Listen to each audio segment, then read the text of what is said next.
Hi, my name is Terry, and you're watching Terry Tells the Story. Why did your grandfather have better friends than you do?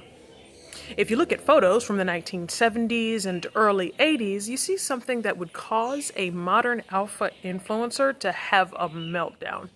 You see straight men, rock stars, athletes, even the guys in your family, wearing crop tops, short shorts, and mesh shirts.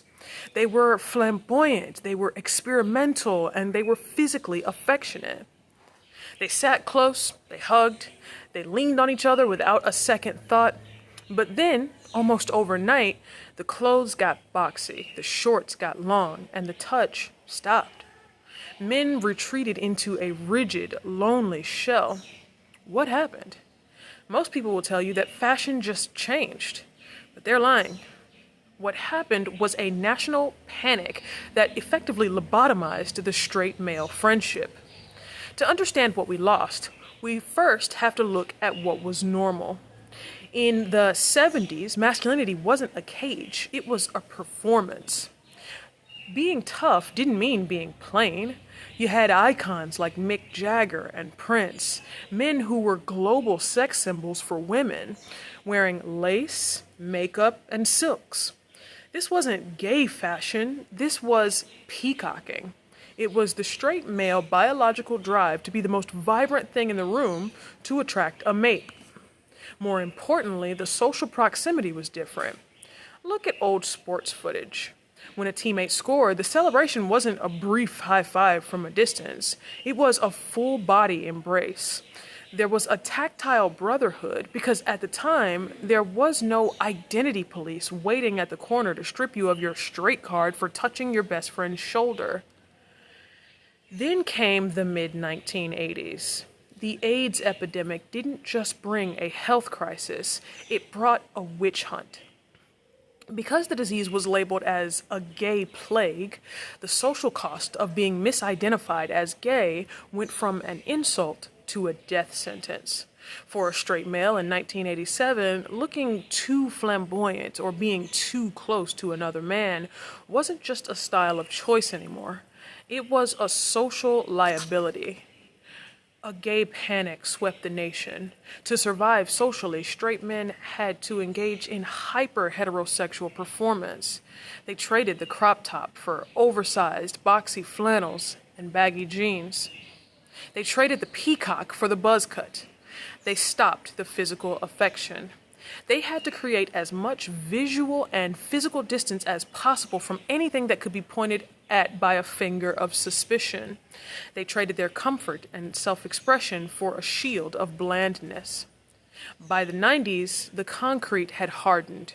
We entered the era of no homo. This is where the damage became permanent. Because straight men were so terrified of the witch hunt, they stopped developing healthy, intimate friendships with their boys. We created a culture where the only person a man is allowed to touch is his wife or his girlfriend. This is the root of the modern loneliness epidemic. When you put all your emotional needs on one woman and treat your male friends like coworkers you occasionally watch sports with from opposite ends of a couch, you are living in a self-imposed prison. Men aren't being tough, they're being starved. They were the first generation of men who were actually afraid of their own brothers. If you think this is just how men are, look at the rest of the world. In cultures that are statistically more homophobic than the United States, like parts of the Middle East and Eastern Europe, you see a strange paradox. Because these societies assume that everyone is straight, or at least refuse to acknowledge that gay people exist, the witch hunt doesn't exist for the average man. In these places, straight men hold hands while walking. They kiss on the cheek. They sit in each other's laps. They have the tactile, healthy, emotional brotherhood that we lost. They aren't gay. They just don't have to look over their shoulder every 5 seconds to see who might be pointing the finger. They are free to be friends because they aren't obsessed with proving that they're not something else. So, here is the truth that the manosphere won't tell you. The witch hunt didn't protect masculinity, it mutilated it. Men have been conditioned to believe that being buff, silent, distant men is their natural state. It isn't. It's a survival tactic left over from a 40-year-old panic. We are living in a topsy-turvy world where we call loneliness strength and isolation pride. If you want to take your power back, stop playing the witch hunt game.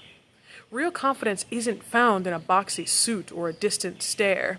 It's found in the freedom to express yourself and the courage to actually love your brothers. So, the Spanish I'm going to be teaching you today is el miedo a ser juzgado. El miedo a ser juzgado. And what that means is the fear of being judged.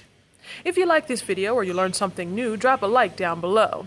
If you have a specific topic that you'd like to see me cover, drop me a comment. And if you'd like to support this work that I do, there'll be a link to the Cashapp in the description box below. We'll see you next time.